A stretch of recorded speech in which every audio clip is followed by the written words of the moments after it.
Hello, everyone. Hello to those in the chat. I am Doc from Barcast Audio, and I'm going to be answering a couple of frequently asked questions, going through any questions you may have in the chat for those of you watching. I'm going to do a couple of these office hour sessions over the course of the next month as we get closer to the bar exam.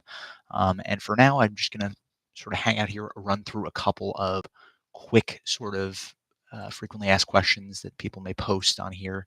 And of course, if anyone has any questions for themselves, feel free to hop on here and ask them.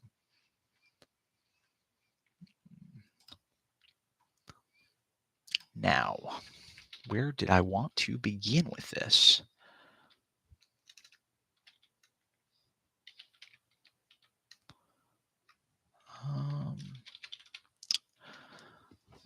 Okay. So I saw someone post yesterday, I believe, in the bar exam Reddit page that they were wondering whether or not they should be worried that they are taking a bunch of practice MBE sessions now and they're scoring in the 68% range. And they're wondering to themselves whether that's good enough, whether the 68% range is sufficient to feel confident. They feel like they're forgetting things. And I mean, my first initial read was if you're scoring at 68% at any point while studying for the bar exam on the multiple MBE section, you are doing okay. Obviously, that's the goal.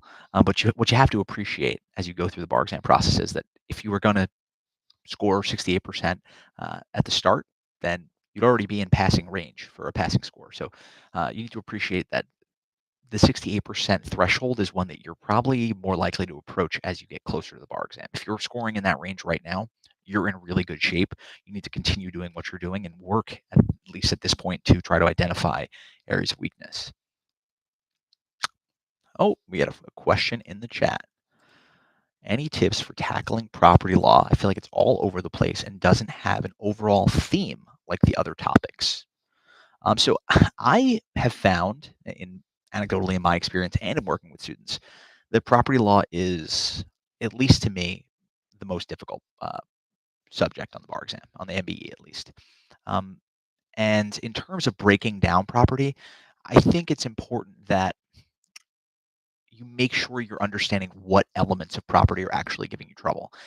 Is it those leasehold interests?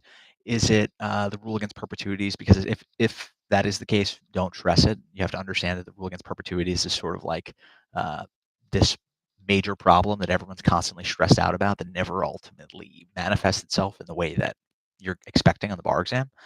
So a lot of times we find that students spend so much time stressing about the rule against perpetuities only for it not to pop up on the exam.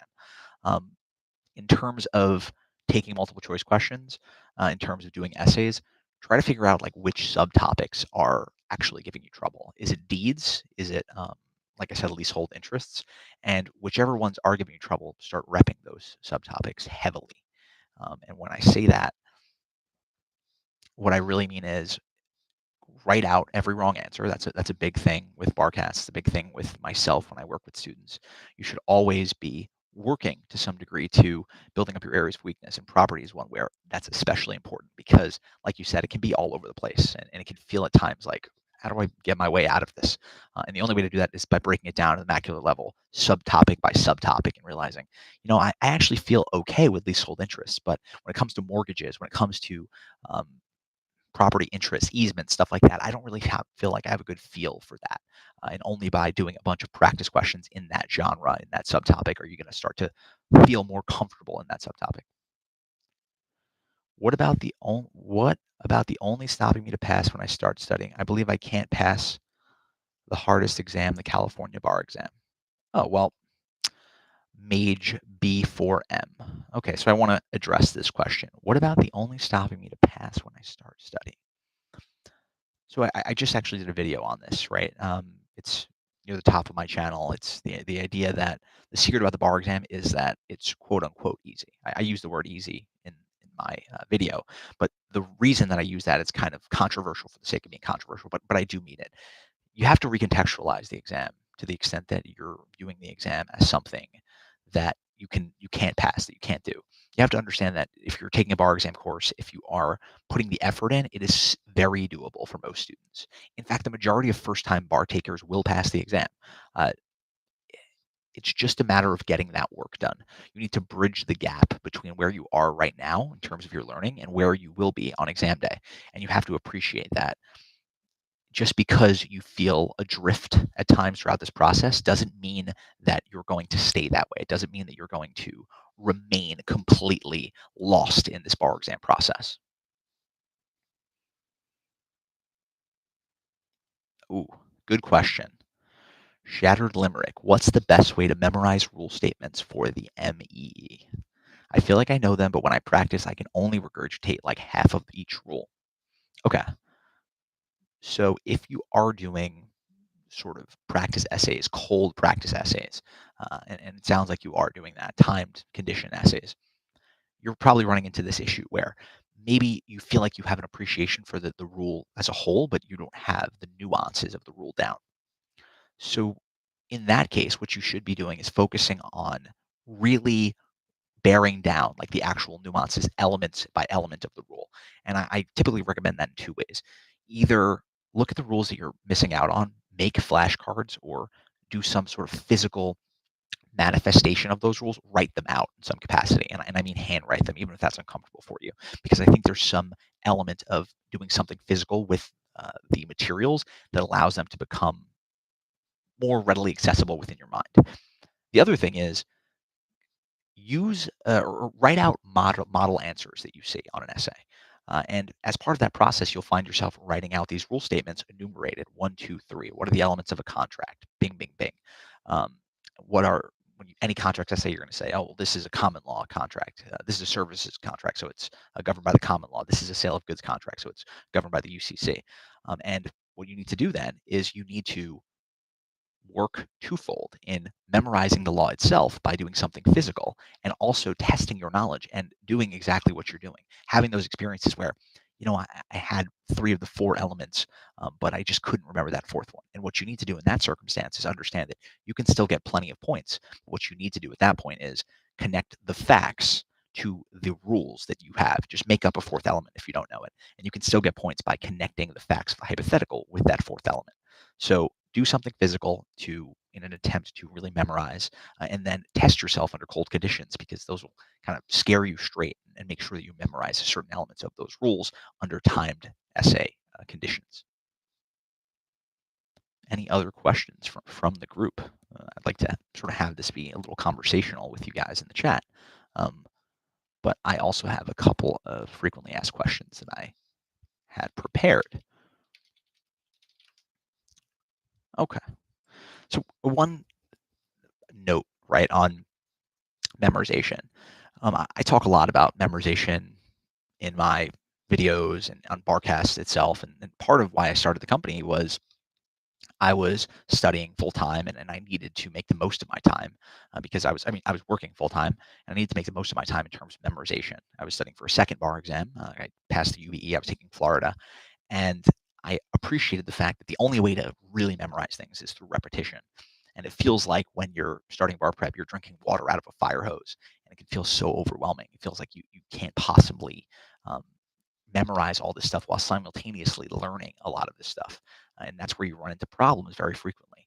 So, all that is to say that if you are trying to memorize, you need to appreciate that every part of your day should be devoted in part to doing something physical to take portions of what you're learning and commit it to memory and commit it to repetition in some way.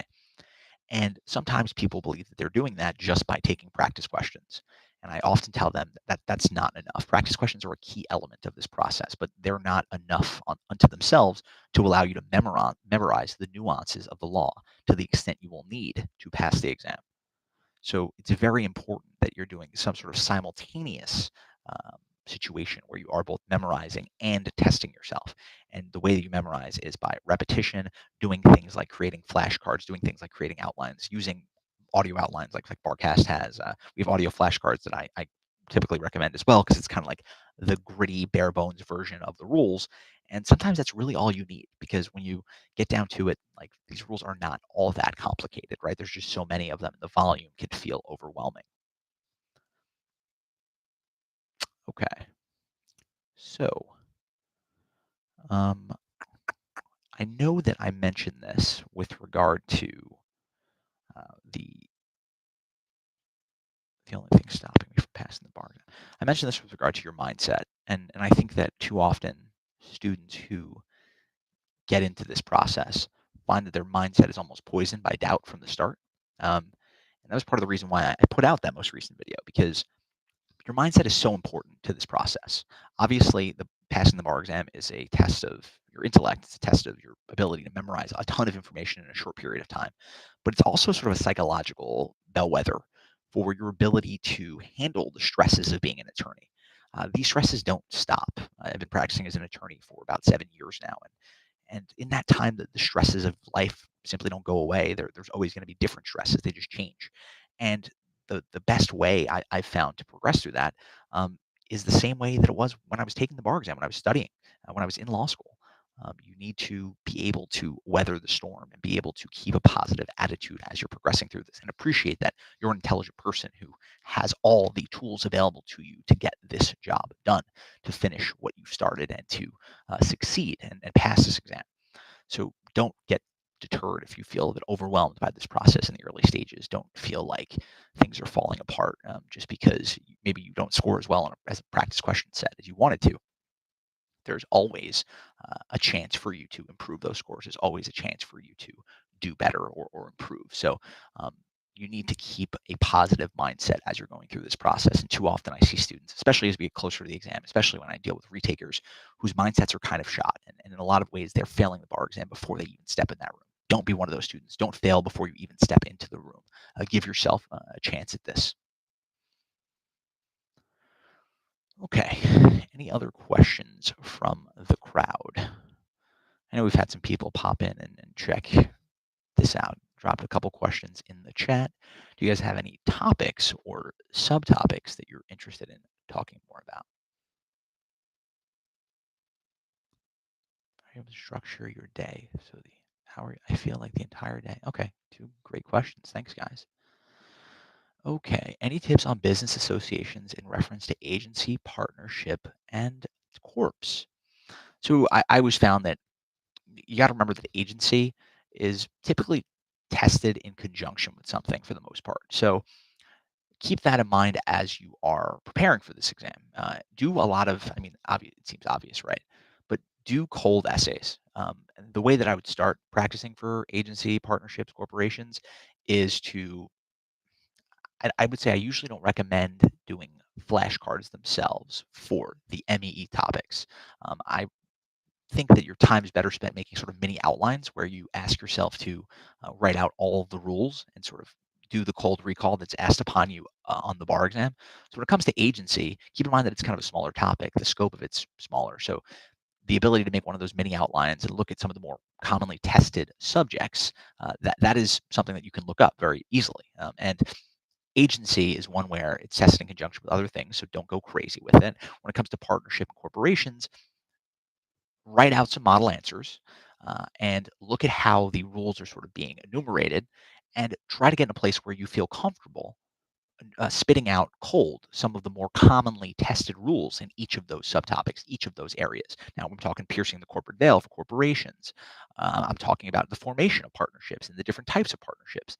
And with agency, I'm talking about agency and torts, and just when a party is responsible or as for an agent. So that's the kind of stuff that you should be practicing the more commonly tested rules, trying to cold recall them and get in a place where you feel comfortable. And listen, you'll never be totally comfortable, but cold recalling and writing out each element of those rules.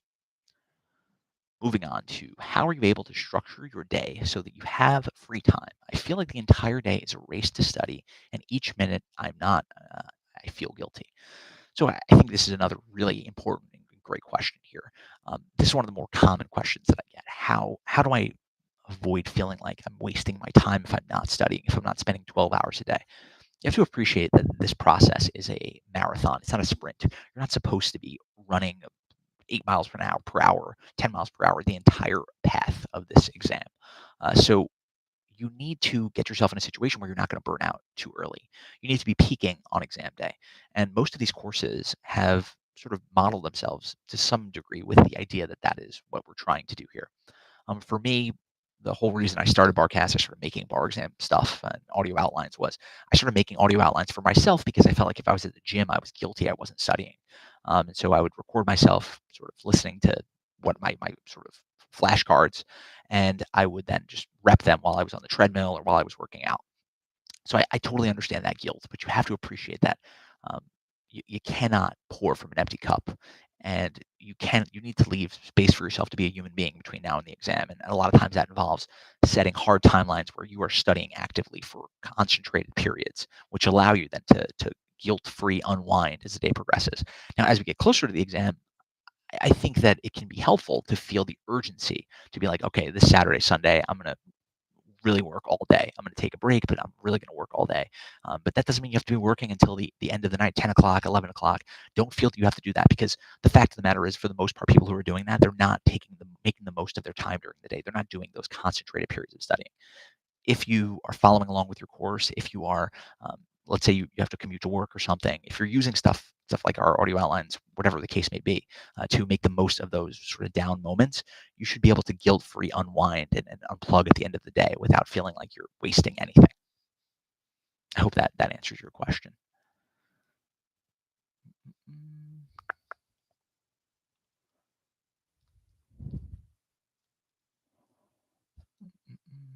Okay, let's see. Any other questions? I'll probably stay on here for a couple more minutes regardless. But if anyone has any other questions, I'm happy to answer them. So one thing I'm seeing about a lot of people who are retakers or first-time takers in this session, this February session. Oh, best way to study remedies. Okay, we're talking contractual remedies. All right. So I like to think about contracts, and I think most people do, in terms of formation, defenses to formation, and in terms of whether there's a breach, and then remedies themselves. So in terms of remedies, right? Uh, to me, remedies can seem confusing, but really the best way to practice them is to do something like make flashcards. And I don't mean that to be like, my answer to all these is to make flashcards, but remedies is one that's especially prone to that sort of thinking. Or even do what I said for the essays before for agency and partnerships. Do something similar to that for remedies, where you are essentially asking yourself to, okay, if there is a breach of contract, what are the remedies and what are the rule statements for each of these remedies? When can I get expectation damages? When can I get any kind of damage? When can I get specific performance? And what is the rule for each of those? So ask yourself to write out one of those rules, sort of mini outline yourself, because again, the cold recall that you need on the essay section is what's really difficult to get to, and only by challenging yourself and trying to do that, by doing something physical, whether that be writing out these mini outlines of topics that you're going through, or by making sort of flashcards and repping those, are you going to get to the place where you feel semi-comfortable doing that sort of cold recall. And remedies are a very sort of mechanical way of thinking. That's the word I was really looking for. I know that there are other more seasoned law professors who use that line, but contracts and remedies in particular are very mechanical. And for me, doing something like that in terms of flashcards allows the more mechanical subjects to come into clearer focus and to more easily be memorized. I hope that was helpful to you as well. Any other questions? Shattered Limerick, you had a couple good ones. I appreciate that. So did you, Franco Physique. I appreciate all your questions. And Maged B4M. If anyone else has any questions, I'm happy to answer them. Otherwise, I'm going to look at a couple of my notes before. Should I prioritize review?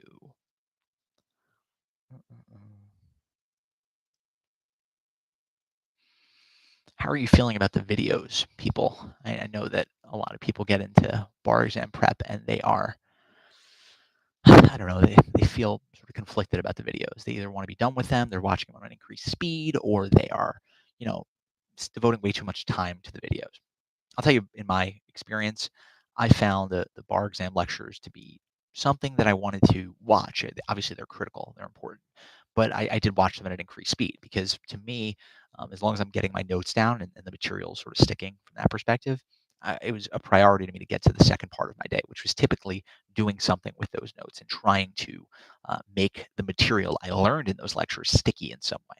Your goal with all the lectures should be to make it sticky. And in my experience, the fill-ins is not the best way to make that sticky.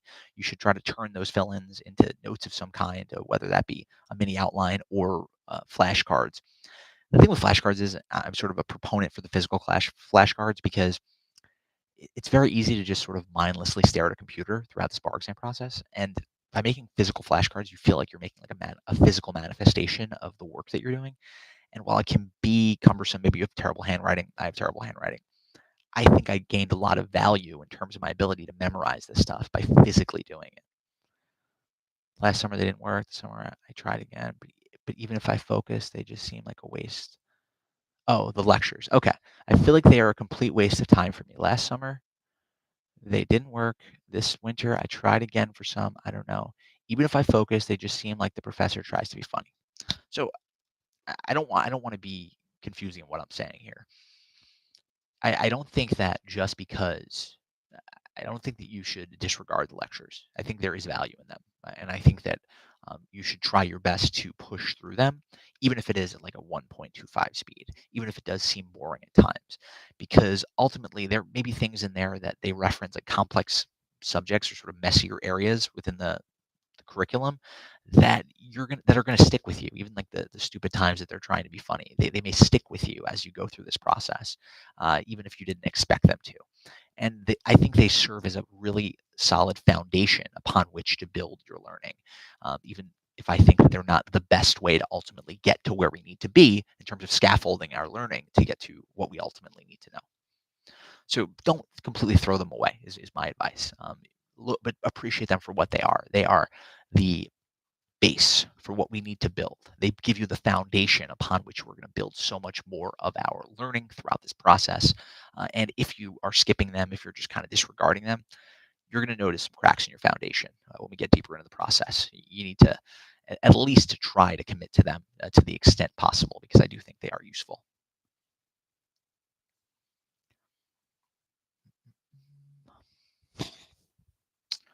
Okay.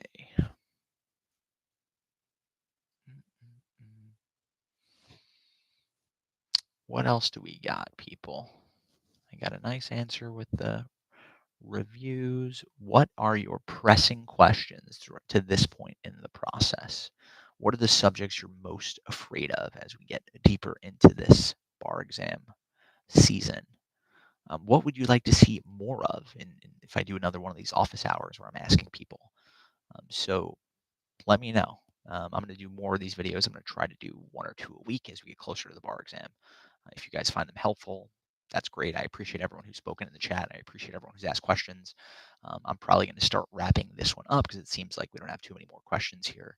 In the meantime, be sure to check us out at barcastaudio.com. We have audio outlines, essay attack sheets, all sorts of stuff. Our audio outlines are a great memorization tool. Oh, okay. Another question. Miss Small, constitutional law. Do we need to keep up with the changes in the SCOTUS? Okay. Really, really great question. The answer is, I mean, I think people might disagree with my assessment of this, but I would say kind of no. I mean, to some degree, yes, right? But the Supreme Court is very rapidly changing rules that have historically been the rules, right? But for the most part, your courses are going to be giving you the most up-to-date version of the constitutional law. It would be unparalleled. It would be completely unprecedented is what I'm looking for the bar examiners to, let's say, have the Supreme Court change a law in October and then have you tested on it in February. It's not going to happen. So from that perspective, no. For as much as the constitutional law does change, much of it does stay the same.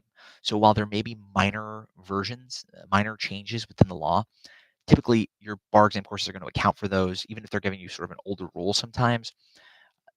The rules have gotten to a point of such messiness in certain areas that it becomes very difficult to test the modern versions of some of these Supreme Court justice decisions. So I think most of these courses are accounting for this, and you'll hear sort of maybe minor conflicts or minor changes within the Supreme Court rules. But for the most part, this stuff is not changing rapidly. So you don't need to go crazy reading Supreme Court cases in the lead up to your exam day. So at least rest assured from that perspective. Okay. What else do we got? So we're losing people. Be sure to check us out at barcastaudio.com. I appreciate your guys' time today. 2:30 is going to be sort of the cutoff for this one, but I'll try to do some more office hours later this week. Merci. Thank you. All right. Thanks for everyone who talked in the chat. I'll talk to you guys soon. Bye now.